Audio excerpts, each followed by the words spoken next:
Take care of Vijay's family, Vijay, Sheila, and another brother of Vedar also. In the same way, I pray for Raja, Nirmal, Suja, and their families also.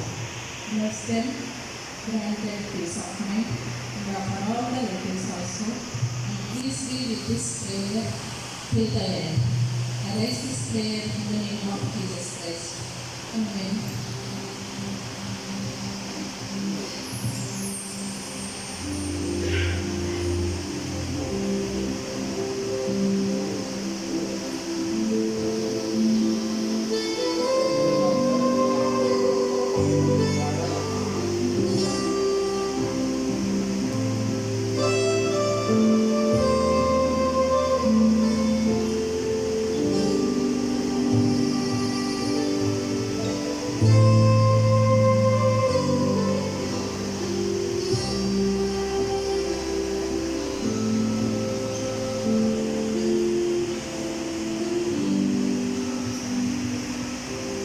உட்காருவோம்.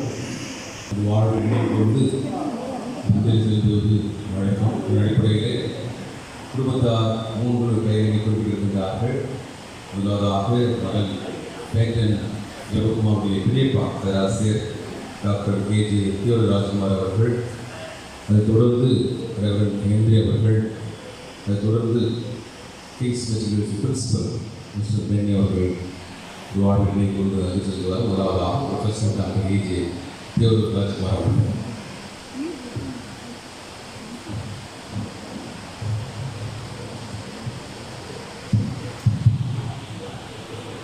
கிறிஸ்துவுக்குள் அன்பான திருச்சபையின் நாயர் அவர்களே, எங்கள் குடும்பத்தின் உறுப்பினர்களாக என்றும் விலகிக் கொண்டிருக்கின்ற ஆயர் வீரசாமி அவர்களே, ஆயர் ஹென்றி வீட்டரை அவர்களே, திருச்சபையின் செயலர் அவர்களே, பொருளாளர் அவர்களே, திருச்சபை மக்களே, குடும்பத்தின் உறவினர்களே, நண்பர்களே, அவருக்கும் இந்த பிற்பகல் வேளையிலே கிறிஸ்து இயேசுவின் திருப்பெயராலே வாழ்த்துக்களையும் வணக்கங்களையும் தெரிவித்துக் கொள்வதிலே நான் பெருமகிழ்ச்சி அடைகின்றேன். பேட்டன் ஜெபகுமார்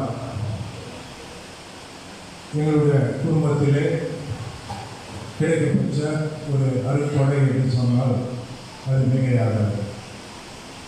பேட்டன் ஜெபகுமார் பிறந்தது ஒரு கடினமான ஒரு சூழல், அவன் இறந்ததும் ஒரு கடினமான ஒரு சூழல்.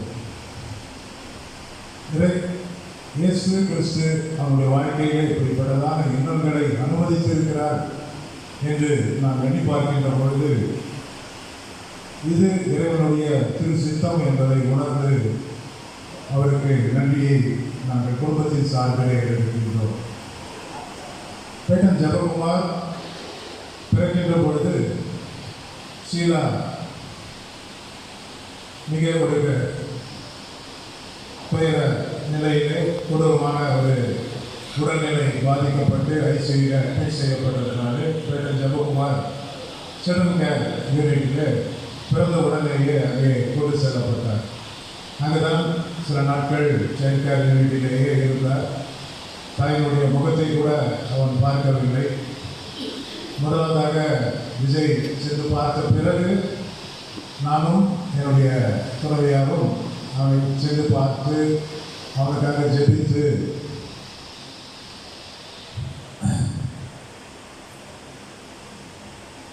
அவனுடைய கட்சியிலே ஒரு சிறுவனின் அடையாளத்தை நாங்கள் வரைந்தோம். அதுதான் அவனுடைய நிகழ்ச்சியிலே நாங்கள் முதலாவதாக கிறிஸ்துவின் அடையாளத்தை வரைந்தோம். பிறகு ஷீலா தொடர்ந்து கோமாஸ்டேரியிலே ஐசியூவிலே இருந்த போதிலும் அவனுக்காக குடும்பத்திலே அனைவர் ஜெபித்து அது ஜெபத்தின் வல்லமையினாலே ஷீலாவும் பேட்டனும் அந்த கடினமான சூழ்நிலையிலிருந்து மீண்டு வர கர்த்தர் கிருபை செய்தார். அதனால தான் என்னுடைய தந்தையார் அர்னால்ட் ஜோசப் அவர்கள் அவருக்கு ஜெபகுமார் என்ற பெயரை சூட்ட வேண்டும் என்பதிலே விஜயனுடைய எண்ணம் என்னவோ என்னுடைய அப்பா பெயரை வைக்க வேண்டும் என்று.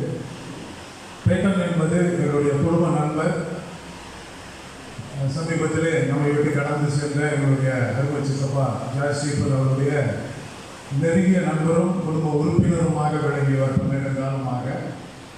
அவருடைய பெயரை எங்கள் குடும்பத்தில் பல பேருக்கு நாங்கள் வைத்திருக்கிறோம். அதுபோல இவனுக்கும் அந்த பெயரை சூட்ட வேண்டும் என்பதிலே அப்பா உறுதியாக இருந்தார். பேட்டன் என்கின்ற பெயர்.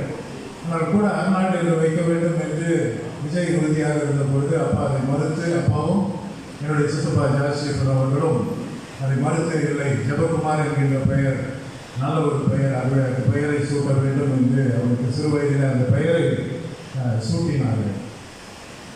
மிக அற்புதமான ஒரு குழந்தை, மிக சுத்தியாக இருப்பான். எல்லா காரியங்களிலும் அறிவாற்றலோடு செயல்படுகின்ற ஒரு குழந்தை. ஒவ்வொரு நாளிலும் கடவுளுடைய வார்த்தைகளை அதிகமாக கற்றுக்கொண்டு அதை மரணமாக ஒப்பிக்கின்ற ஒரு குழந்தை. கல்வியில் அதிகமான நாட்டத்தை செலுத்துகின்ற ஒரு குழந்தை.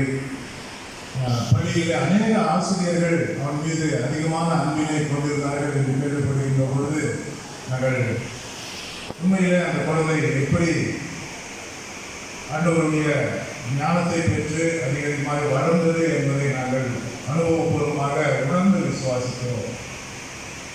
ஒருவேளை இது கடவுளுடைய சித்தமாக இருக்கலாம். ஒரு 9 ஆண்டுகள் தான் அவன் இந்த உலகத்திலே வாழ வேண்டும் என்கின்ற ஒரு சூழல். ஆனால் பிறக்கும் பொழுதே ஒரு டாக்டர்கள் சொன்ன விஷயம் என்னென்றால், ஒன்று குழந்தையை காப்பாற்ற முடியும் அல்லது தாயை காப்பாற்ற முடியும் என்கின்ற ஒரு கடினமான சூழலில் தான் அவன் பிறந்தான்.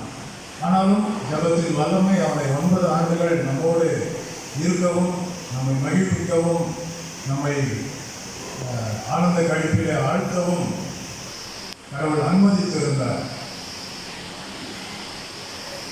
கடைசியாக கடந்த தீபாவளி அன்று மாலை நேரத்தில் எனக்கு ஃபோன் செய்து போய்ப்பா தீபாவளி வந்துச்சு, பட்டாசெல்லாம் கையில் வச்சு பட்டாசு வாங்கணும், எனக்கு காசு போட்டு கொடுங்க அப்படின்னு. நான் சென்னையில் இருந்தேன். சொன்னாங்க, சென்னையில் இருக்கேன்டா, நான் வர முடியாது, பட்டாசு வெடிக்கலையா நீங்கள் கேட்டேன். இல்லை வெடிச்சுட்டா, இருந்ததெல்லாம் காலி ஆகிடுச்சு, இன்னும் வேணும் எனக்கு. நான் வெடிச்சு வரப்போ போதும், நான் இன்னைக்கு 10 ஆயிடுச்சு, போய் படு அப்படின்னு சொல்லி அவன் சொன்னாலும் அவன் என்கிட்ட கடைசியாக பேசின வார்த்தை. அது பிறகு நான் அவனை சந்திக்கவில்லை. இடையில இருந்த என்னுடைய பணி சூழல் மற்ற காரியங்களில் நான் ஈடுபட்டிருந்ததுனால கல்லூரியில் அவனை சந்திக்க முடியவில்லை. அவனுடைய கடைசி வார்த்தை அதை தான் நான் கேட்டேன். ஒருவேளை அந்த தீபாவளிக்கு அவனுக்கு பட்டாசு வாங்கி கொடுத்திருந்தால் ஒருவேளை இருந்திருப்பானோ என்கின்ற எண்ணம் கூட எனக்கு மனதிலே தோன்றியது. என்னுடைய தந்தையார் மீது அளவு கடந்த ஒரு அன்பு அவனுக்கு. தூங்கி எழுந்த உடனே, அது அவன் கண்கள் கூட கலந்துருக்காது, தூங்கி எழுந்த உடனே தள்ளாடிக்கிட்டே நடந்து வந்து எங்கள் அப்பாவோட பக்கத்தில் படுத்துக்குவான். அவரும் அதை அனுமதிப்பார். அவர் இயலாத உடல் முடியாத சூழ்நிலையில் இருந்தபோது கூட அதை அவர் அனுமதிப்பார். அப்போ பக்கத்தில் படுத்துக்கிட்டு அவர் பக்கத்தில் அவர் வந்து என்னுடைய அப்பாவுக்கு ஒரு பழக்கம் என்னன்னாக்கா, டைஜஸ்ட் லெட்டர், சர்ச் லெட்டர் எல்லாமே அவருடைய படுக்கை பக்கத்துலேயே அப்படியே அடுக்கி வச்சுருப்பார். அது யாரும் கை வைக்கவே கூடாது. அதை நாங்கள்லாம் க்ளீன் பண்ணுறோம்னு சொல்லி எடுத்து க்ளீன் பண்ணிட்டோம்னாக்கா எங்களுக்கு அவ்வளோ திட்டு இருக்கும். எனக்கோ நிர்மலுக்கோ இல்லை சுஜாவுக்கோ நாங்கள் க்ளீன் பண்ணிட்டோம் அப்படின்னா. ஆனால் இவன் போய் எல்லாத்தையும் கரைச்சி கீழே தள்ளி இருட்டி விடுவான். நாங்கள் போய் தள்ளாதா அப்படின்னா அவ்வளோ அப்பா விட விளையாட்டோம் அப்படின்னு அவன் மேலே அவ்வளோ ஒரு அன்பு அவருக்கு. இவனுக்கும் அவர் மீது அதிகமான அன்பு. அதே போல் குடும்பத்தில் ஏறக்குறைய இந்த சாயல் என்று சொல்கிற போது என்னுடைய அப்பா சாயலில் அப்படியே அவனுடைய திரும்ப அந்த படத்தை பார்க்கிற போது சிறு வயதில் எங்கள் அப்பா ஒரு அரைக்கால சட்டை போட்டு ஒரு பிளாக் அண்ட் ஒயிட் படம் வீட்டில் இருக்கும். எத்தனை சிறுபாங்கெல்லாம் பார்த்துருப்பாங்க. அந்த படத்தையும் இதையும் பார்க்கின்ற பொழுது அந்த உருவ ஒற்றுமை அப்படியே என்னுடைய தந்தையாரை அவருடைய சாயலில் பெற்றிருந்தான் என்பதை நாங்கள் பார்த்து இறைவனுக்கு நாங்கள் நன்றி செலுத்துகின்றோம். கடைசியாக ஒரு கடினமான சூழ்நிலையில் தான் அவனை நான் சந்திக்க முடிந்தது. கடந்த ஞாயிற்றுக்கிழமைக்கு முந்தின ஞாயிற்றுக்கிழமை காலை ஷீலா அவர்களிடத்தில் ஃபோன் செய்து, தம்பிகள் மாதிரி நெஞ்சு வலி அதிகமாக இருக்கின்றது, நான் ஹாஸ்பிட்டல் கூப்பிட்டு போகிறோம் அப்படின்னு சொன்னாங்க. நீங்கள் கூப்பிட்டு போங்க, நான் வந்து பார்த்து வழங்கி அழகிய திருச்சபையின் போதகருக்கு நான் நன்றி தெரிவித்துக் கொள்கின்றேன்.